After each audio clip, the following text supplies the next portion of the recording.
Disclaimer. Due to the recording backlog, the content disclosed in this podcast may be dated. Thoughts and opinions stated are that of the speaker and not that of Transylvania University or Grammar. Viewer discretion is advised. The content may not be appropriate for all audiences. If you are a listener, please enjoy. And if you're Dave, you owe me $5. Charlotte, Hey, Will. it's about time. How on earth are you? I'm doing really well today. I always try to say well over good. But this is my first podcast, so I'm so excited. That's your debut. Yes. Your rendezvous. Officially a podcaster right now. So, if you don't know Char, then you're living under a rock. I'm sorry. She is Transy All-Star. She's on swim team. Not world, but you know what? Yeah, world record holder for the 500. You play lacrosse. Mm-hmm. You're in a lovely sorority that is Chi Omega. No, I'm just kidding. Chi Omega. My sisters are great. Shout out to you all. Shout out to all the Chios out there. Yes, all of them. Shout out to Campus Sing. Yes, wasn't that amazing? Yes. I literally turned to my friends. I was like, if Kaio doesn't win this, and said, well, we can't win, but I really thought we killed it. Normally, that's why it's the best that Chi Omega puts it on, is because it's a big, or for all the listeners out there, I'm so weird right now. Basically, it's this event that we put on for God's Food Pantry, a local Lexington place. We raise cans. You have to bring cans. There's barely any money. Yeah. You bring 5 cans or $5. But you just try and raise a lot of cans and compete in dances. And Chi Omega never competes though, because we put it on. And so typically our dance is the worst. It's really bad because we just don't care. Yeah, I would say we're just not shout out Allie. Because Allie was... Yeah, Allie killed her it. Her facials were... Good. Yeah, that's the theater part of me coming out. Yes, I know. I want to talk about the theater. That was so cool, though. What was it like being an actor? Being in Pride and Prejudice? Yes. So how did Or just in general? Was it exhausting doing it every... Well, this is the Charlotte episode. Okay, talk about me then. Well, I mean, I can talk about it a little bit. Okay, thank you. I love it. I'll segue, trust. There's something about I tell people I have reverse stage fright. So most people get scared when there's 100 people in the audience. I feel way more comfortable when there's 100 people in the audience. But you give me 2 or 3 people staring at me, I feel like all of the pressure in the world is on me. I don't know why that is, but I feel I feel like I also am on this one too, and Bessie's just in the water.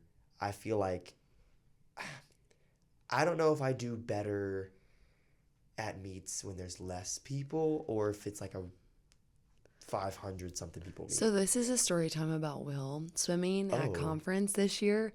And okay. I'm going to have to argue with that because I think you do best when people are watching you. Yeah. Because basically if you know swim meet, you come off the block from one side and then at the other side, people are cheering you on. Where are you going with this, Char? And essentially, anytime I'm cheering Will on in breaststroke or the 200 IM, 400 IM, anything where he's doing breaststroke, he likes to stick his tongue out at his fans.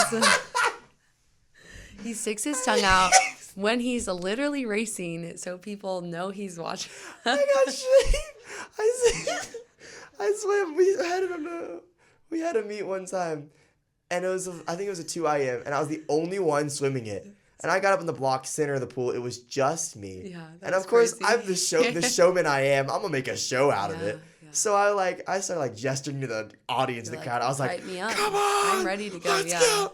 Because I was like, I don't want to do this or whatever. So I dive in, and I'm doing my breaststroke, and on the way back, Char's cheering me on. I look at Char, I touch the wall, I got up, I stuck my tongue out as far as I was and then I turned. And after I got a high five from Char, and Char was like, love you, but you can't do that. I was like, why not? Yeah. No, Will was funny. That was really funny. I forgot all about that. I haven't talked about swimming in so long. I know. It's been weird being a swimmer, I will say. A what? We call it a swammer. A swammer? So whenever I tell people, I swam at Transy. Past tense? Or I swim and play lacrosse at Transy, but swimming's over, so I swam at Transy. So sad. So we call it a swammer, yeah. I don't know what I'm going to do when I become no athlete, but that's always one of those things, though, that I'm grateful that I'll always be able to, swim, Yeah. Mm-hmm. Let's talk about, as far as your swimming experience has gone, okay, and your transition to Transy, because you are a dual athlete. Yes, you are a college dual athlete. I don't think I know a single other person at Transy who does that. We recently just got a girl named Peyton Mast. Shout out to you, Mast. I never say it right. I think it's M-A-S-T. She joined the volleyball team. She transferred. And she joined the lacrosse team, picked that up. Grace Bruner also plays basketball and lacrosse now. But you'll see a lot of field hockey and lacrosse players because, you know, all the field sports transfer over. Yeah. But overall, it's definitely really hard to manage. I would say I was like one of the first on the team to manage that, going from a winter sport to a spring sport.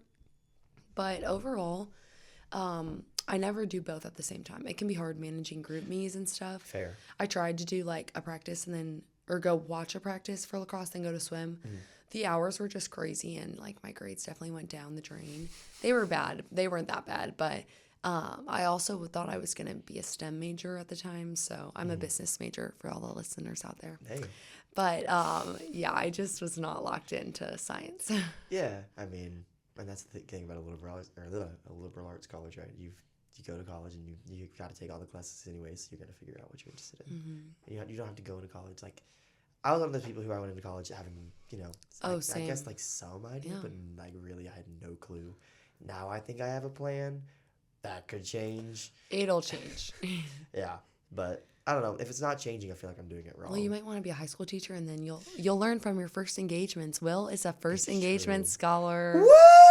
Yes, he's gonna be so great. I'm so excited. And so are you. I was. I know. It's all past tense now. It's so sad. I have like 20 days left of college. That's crazy. It's definitely like you gotta make a paper chain. You ever do that? A paper chain. Oh my God. Oh, with the links? Yeah. And then every day you got to tear one off. Really? Yeah. And then we do it for Christmas, and you make this big old long paper chain, and you like hang it around your dorm. Oh. And then every day tear one off, and then it's like when the chain comes to an end, it's like it's graduation, and you get sad. Yeah. It's been hard, definitely to digest, and I've been emotional about it, but at the same time, you know, I don't think I'd want to stay. I think I tell people, they're like, oh, do you want to take a fifth year? I'm like, no, I think I'm good at college. Like, I think I've gotten good at being a college student, and now I gotta do something else.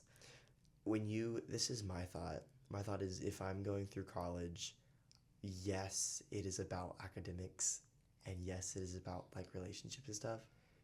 It is not about relationships.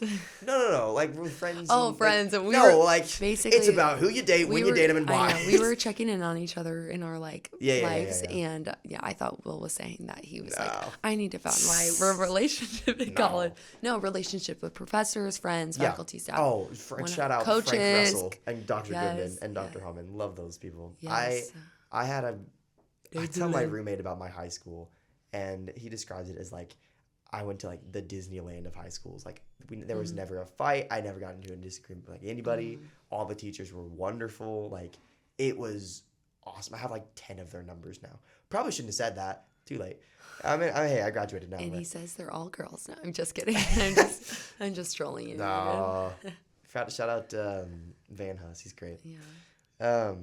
But like I had a thing, and like I've always been kind of interested in broadcasting and stuff. I had a YouTube show called Bull vs. Teacher, and I went and like I would go up to teachers. It started out with teachers I knew, and I had class with, and it's on YouTube. You can go watch it. It's kind of dated. Bull versus Teacher. Will versus Teacher. Will versus Teacher. Because I'm Will. Yeah, I don't know where I heard Bull. Bull. But so every episode it was like a 2-minute interview with the teacher, get to know him, and then a challenge of whatever they chose. So we did like archery, and like we got the cop involved. We did like sardines with him. Oh my gosh. And we turned the school into a board game and did that. We had like dice, and we rolled like, with number of spaces and had challenges and stuff. Just like stupid stuff like that. And when it first started off, like teachers would come up to me and start being like, when can I be on that? And then it created this whole like culture and like thing where like I had like Mr. Van Huss is like my favorite person ever. And I really like connected with him, and he still has my number, and we text sometimes. He just like checks on me and I check on him or whatever.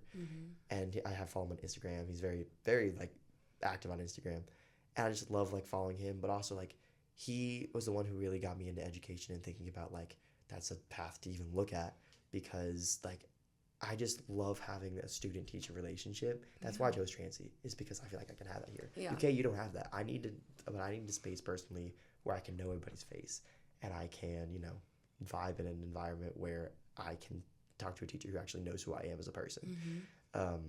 I love going up to President Brian Lewis. We're best friends, trust. Really? Yeah, I call him. No, I don't. I joke with him. I call him Bri Bri with my dad, and he's like, "Oh, great." I don't actually call him that. I actually call him Mr. President, but it's okay. But after seeing he came to see Pride and Prejudice, and I don't know if Charlotte. Obviously, Charlotte came because Charlotte is literally my best friend of all time. Can't top her. Sorry. We love each other. Sorry, John Marie, love you, but Charlotte's better. And one night after the show, he came up to me and he just goes, "Mr. William Johnson," and bowed 5 times. Oh my God. And if you saw the show, it made sense. But just having that relationship, it means so much to me. And just I love, and anybody who knows, I'm such an extrovert. I love I'll talk on I'll talk anybody's ears off. Mm-hmm. But so kind of going to you. Okay, yes. I feel like you are very similar in this way. Where I told I think I told you this before, maybe not. I know I told Keaton this. I was like, the 3 people that I think scream leadership on the swim team and as a freshman, whatever, are Kole Brannock, Mary Grace, and you. That's awesome. I strongly believe that because you all, I don't know, you're not afraid to have a good time, but also in the water or whatever. Lock in, yeah. You can lock in, but also you can joke around, but also you're people who just you go up to people and you check on how everybody's doing, and just as a freshman, I felt so welcomed. And I mean, we were best friends instantly. Yeah. So I mean, there's no pressure there. But what is it with you? And and again, you're very involved too. You're in lacrosse. I think you're one of the few people who actually match me on campus involvement. Yeah, we do a lot. I would say we do a lot of stuff. You do a ton, yeah. But I don't know. What is it for you, I guess, that makes the relationships and the friendships so important? How do you navigate that and everything? So as far as just overall involvement, I've always found that I thrive on a schedule. When I have balance in my day, when I know I'm gonna get a workout in or anything like that, or I'm gonna do something I enjoy, which is a club I'm associated with, then I definitely have more joy in my day and everything. And Will and I talked about this a little bit ago, but just kind of how we have a lot of group of friends. Yep. And that's just really something that I think we both love. And kind of going to college, going to Transy. Transy's the same size. Actually, it's a little bit smaller than my high school. My high school had 3,000 people. Wow. So we had 600 graduating, and now we have 300 graduating. Yeah. So that was pretty crazy. But kind of just having those familiar faces are so awesome and just so comforting. And I kind of always knew I wanted to be a big fish in a little pond. How many people did you know coming to Transy? Zero. I mean, I had the lacrosse team that I knew I was going to be on the lacrosse team. Yeah. But and I knew I wanted to join a sorority, get involved. Obviously, I'd make classmates and stuff. But I didn't really know anyone till really it was move-in day, and I was meeting people and meeting my roommate, texting with her a little bit and everything. And so that was really, really intimidating, but there was something exciting about kind of a fresh start. I love my Northville friends. Shout out Northville, Michigan High School. They're great, but at the same time, definitely that was the whole goal of college for me, was going out and just putting myself out there, networking in a different area, and really gaining the independence that I think I have gained these past 4 years through, figuring out situations on my own when my car doesn't work, having to or when I drop my phone, having to go on Google on my computer, look up where a phone repair center is, and then literally drive there somehow and learn the roads and everything. So, but it wasn't really until this year I realized how grateful I am for all the relationships I've built through them. Yeah. And even just hearing you now talk about your high school teachers and your transy relationships, I will say now that is going to take you so far. I always advocate for it now. We're not like UK. If you wanted to be a teacher in UK, you could become a TA assistant, get teaching experience, and be on a good foot. But you might not have that here. But anyone who is, now that President Lewis, Bri, if you will. Shout out Bri. Shout out Bri. He probably hates that. I need him to sponsor the Transy Day. I'll tell you about that in a second. But but you could quite literally call in any favor just about and be like, hey, I'm doing this. I feel like this would be a good fit for Transy. Would you be interested in supporting that? Or even your professors are like, hey, I'm thinking about trying to get a job at this school as a counselor. Do you know anyone there? Is there any way you can help? And Transy people, alumni, faculty, staff are always willing to help because they know you can't just like sign up for it like you can at a bigger school. Right. You got to go out and find it all by yourself. And I'm kind of excited to be an alumni and help people do that and just be like, I got you, girl. Like, I went to Transy. I know how it is. You get that Transy license plate. Yes. I think I opted for the water bottle when they did that fundraiser. Oh. So, but it's okay. I have a bat on my car. So the people who know, if you know, you know. If you know, you know. If you will. So, yeah.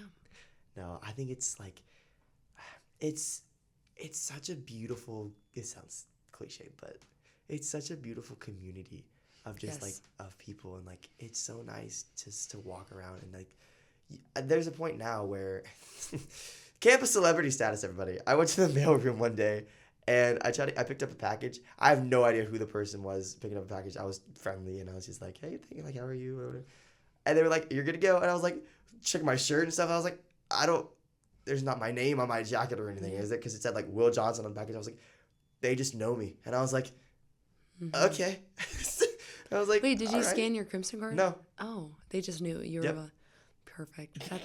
That is Transy celebrity status right there. So yeah, I'm a little bit of a celebrity now. I don't know. It's just, you mentioned like the people like having connections or whatever, and that's such an important thing, not only in like a college setting or whatever. That's just life. Like when you're trying to get a job or you're trying to get anything accomplished, it is like the connections, you know. Yeah. It's like in the film industry where it's like, it's not about like what you do or whatever, it's who you know. 100%. Transy, you get all like the connections. I will tell you my big thing, and I'll tell all the viewers this if they don't already know. But my dream, essentially, we talk about your dream with teaching and everything. My dream is to be the first woman to buy an NFL team, not inherit one, because Jerry Jones is totally going to give it to his daughter, the Dallas Cowboys.